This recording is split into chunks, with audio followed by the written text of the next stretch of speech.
Hello and welcome back. I'm so glad you are here with me today. My name is Azzy, and this is English with Azzy, the podcast that helps you learn real English through beautiful stories. Today, I have something very special for you. We are going to listen to a short story together. This story is called The Last Leaf. It was written by a famous American writer named O. Henry. He lived more than 100 years ago, but people still read his stories today.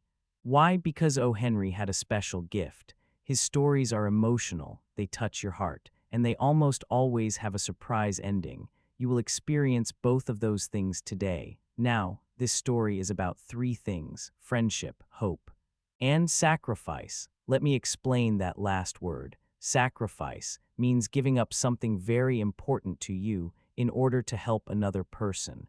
Sometimes it is giving your time. Sometimes it is giving your energy. And sometimes it is giving something much greater. When I first read this story, I felt something deep inside me. It reminded me that sometimes one small, quiet action, one thing that nobody sees, can completely change someone else's life. So today, I will tell you this story slowly, in clear, simple English. Just relax, listen carefully, and let the words come to you. You don't need to understand every single word. Just follow the story and enjoy it. And remember, stories are one of the very best ways to learn a language. When we feel emotionally connected to something, our brain remembers it much better. So enjoy this, and you will learn naturally.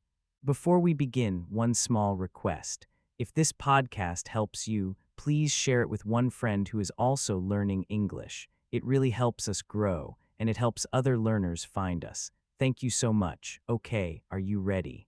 Let's begin. Part 2. The setting our story begins in a place called Greenwich Village. It is a neighborhood in New York City, a busy, creative area full of artists, musicians, and dreamers.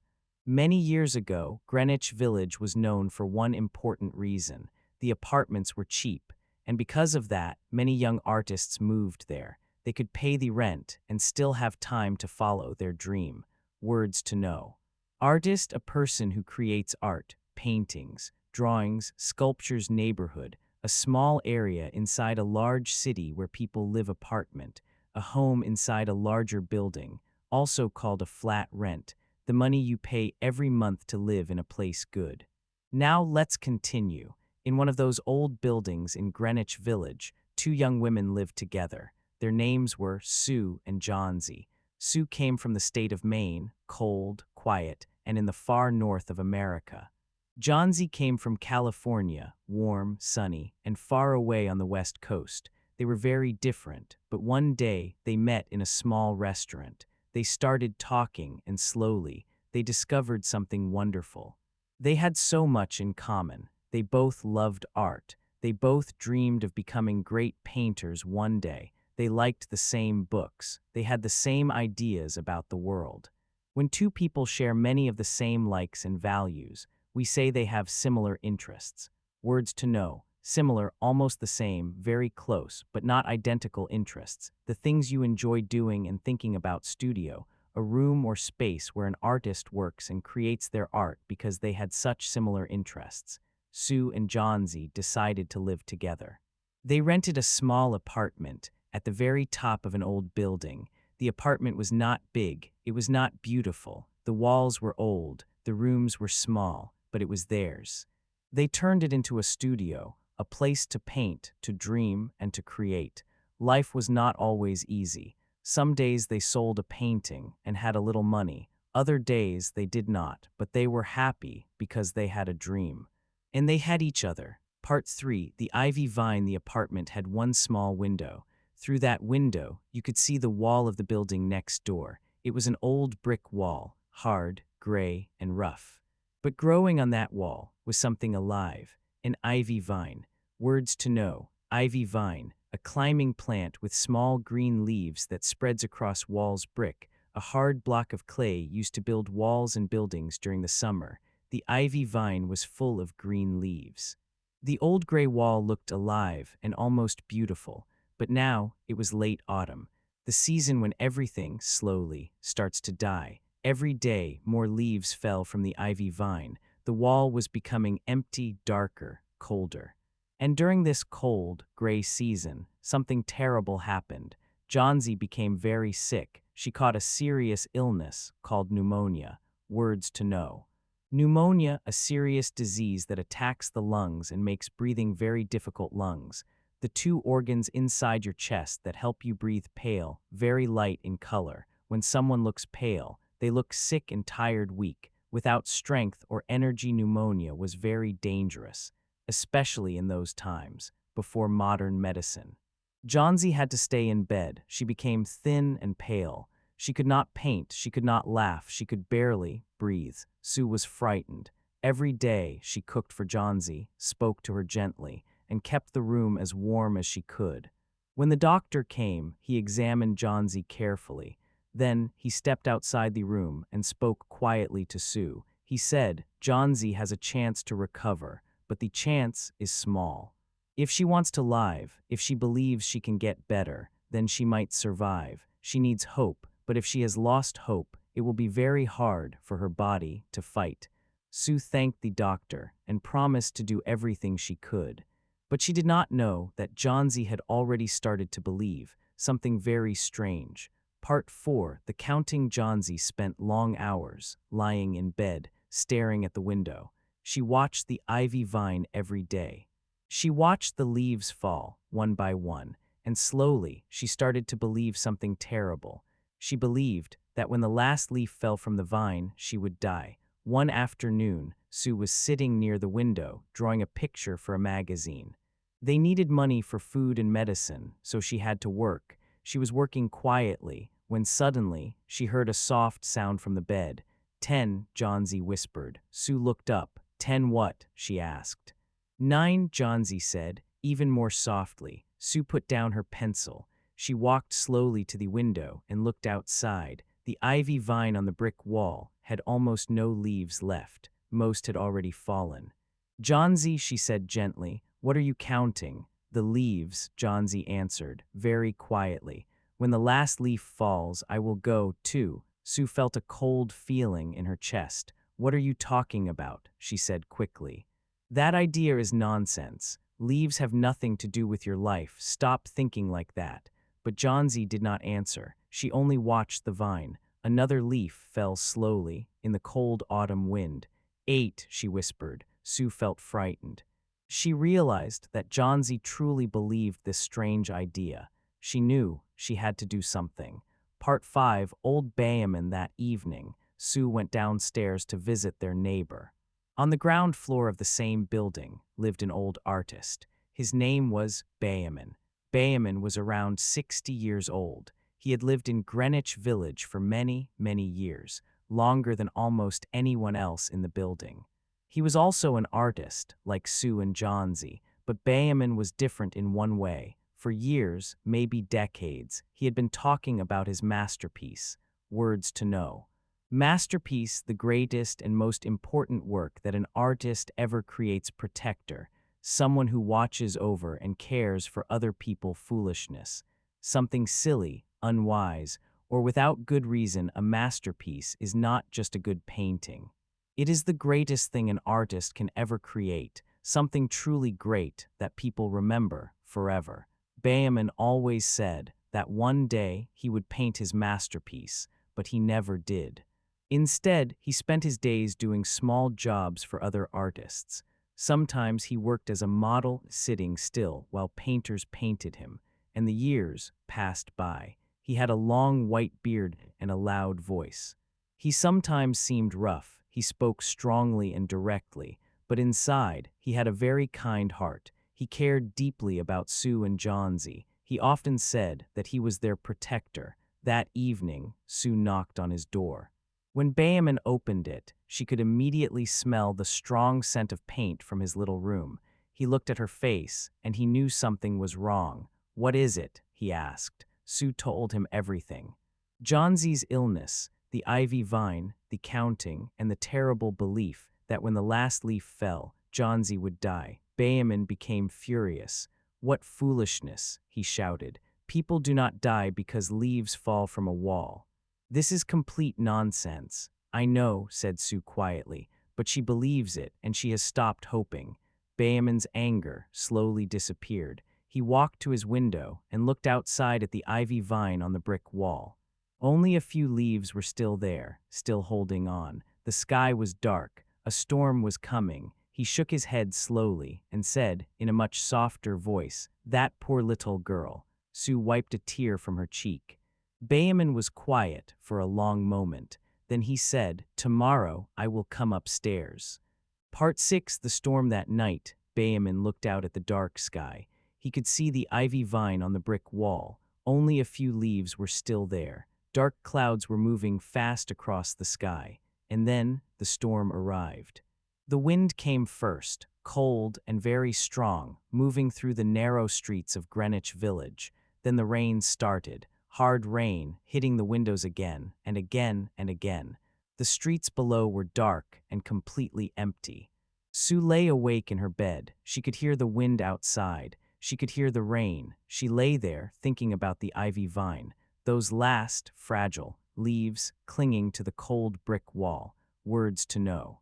Fragile, easily broken or damaged, delicate, not strong, fierce, very strong and powerful, violent, clinging, holding on tightly, refusing to let go. The leaves were small and fragile. The storm was fierce. Sue was terrified. She believed that by morning, nothing would be left on the vine, and if that happened, she feared what Johnsy would do. She could not sleep. She just lay there, listening to the wind, listening to the rain, and waiting for the night to end. Somewhere outside, in the cold, in the dark, in the rain, on that same brick wall, something was happening. Something that Sue did not know about. Something that nobody knew about. Part 7. The morning. Finally, morning came. The storm had stopped. The streets were wet and cold, but quiet. Johnsy was lying very still in her bed. Her face was pale, her eyes were closed. Then, slowly, she opened her eyes and looked toward the window. "Pull up the curtain," she whispered. Sue felt her heart stop. For just a moment, she knew what Johnsy wanted to see. She walked slowly to the window. Her hand reached for the curtain. She hesitated. Words to know. Hesitate, to pause because you feel uncertain or nervous, to stop for a moment, steady, not moving, strong, stable, and still she was afraid that the wall outside would be completely empty. She pulled up the curtain. And they both looked at the brick wall. One leaf. There was still one leaf on the ivy vine. It was dark green with yellow at the edges. It looked old and tired, but it was still there, still holding on, still clinging to the wall. Johnsy stared at the leaf for a long time. Sue waited, not saying a single word. After a few quiet minutes, Johnsy spoke. "I thought it would fall during the night," she said softly. "But it is still there." "Yes," said Sue gently. "It is still there." Johnsy kept watching the leaf. One day passed, then another. Every morning, she opened her eyes and looked at the wall, and every morning, the leaf was still there. Slowly, something changed inside Johnsy. She said, very quietly, "Maybe I was wrong to want to die." Sue felt tears fill her eyes. Johnsy continued, "That leaf, it survived the storm. It held on through the wind and the rain. Maybe I should hold on, too." These were happy tears for the first time in many days. For the first time, Johnsy wanted to live. She asked for soup. She asked for a mirror. She asked Sue to read her a magazine. These were small things. But they were signs, signs that Johnsy's will to live had returned. Words to know, will to live, the strong inner desire to continue living, to survive and keep going. Part 8. The truth. The doctor came again. He examined Johnsy, and then he smiled at Sue. "She is much better now," he said. "Her body is stronger. Her mind is stronger. If she keeps improving, she will recover completely." Sue felt a deep wave of relief wash over her. But then, as the doctor prepared to leave, he said something else. He said quietly, "There is another patient in this building, an old man named Bayamon. He has pneumonia. He is very sick. His age makes it very serious." Sue's face went pale. "Bayamon," she said. "How? When?" "He was found outside 2 nights ago," the doctor said, "completely wet from the rain, very cold. He had a ladder with him and some painting tools. Sue stood completely still, painting tools, a ladder, the night of the storm. She walked slowly to the window. She looked at the ivy vine. She looked at the last leaf, that one dark green leaf with yellow at the edges, perfectly in place, perfectly still. Even now, with the wind outside, it did not move. It never moved, not in any wind, not in any storm. And then she understood. The leaf was not real. It was a painting. On the night of the fierce storm, while the cold rain was hitting the walls, while the streets were dark and empty, old Bayman had gone outside. He had carried a ladder to the brick wall. He had climbed up in the cold, in the rain, in the dark, and on that cold brick wall he had painted a single, perfect leaf. He had painted it so carefully, so beautifully, that it looked completely real, dark green, yellow at the edges, exactly like the ivy leaves that had fallen.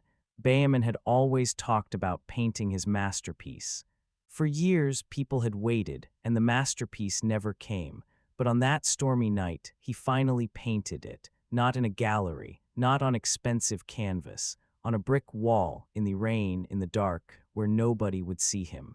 Where nobody would ever know. The cold was too much for his old body. Bayman became very ill, and a few days later, he died. But before he died, Bayman painted his masterpiece, and that masterpiece saved Johnsy's life.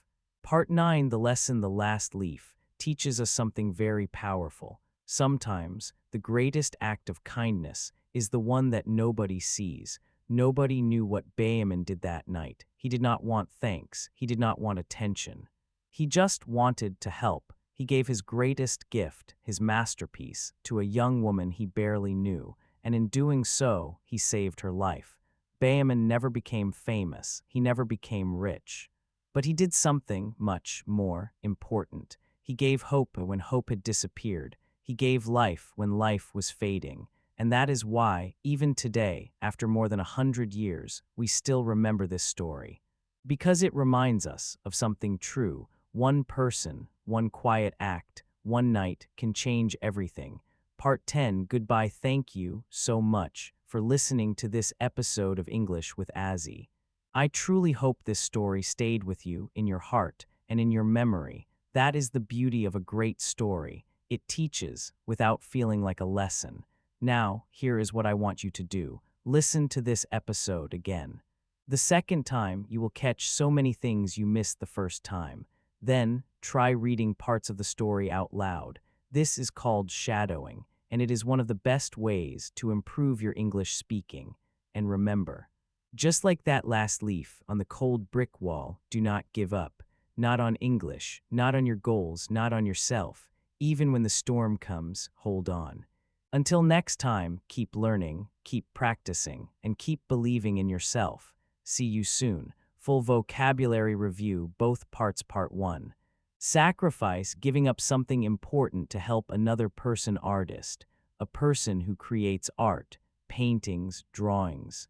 Sculptures. Neighborhood, a small area inside a large city. Apartment/flat, a home inside a larger building. Rent, money you pay each month to live in a place. Similar interests, shared likes, hobbies, or values between people. Studio, a workspace where an artist creates ivy vine, a climbing plant with green leaves that grows on walls. Pneumonia, a serious lung disease. Lungs, the organs inside your chest that help you breathe. Pale, very light in color, a sign of sickness or fear. Weak, without energy or strength. Masterpiece, the greatest work an artist ever creates. Protector, someone who watches over and cares for others. Foolishness, a silly or unwise idea. Part 2. Fragile, easily broken or damaged. Delicate, fierce, very strong and violent. Clinging, holding on tightly, refusing to let go. Hesitate, to pause because you feel uncertain or nervous. Steady, stable, not moving, strong and still. Will to live, the deep inner desire to survive and keep going.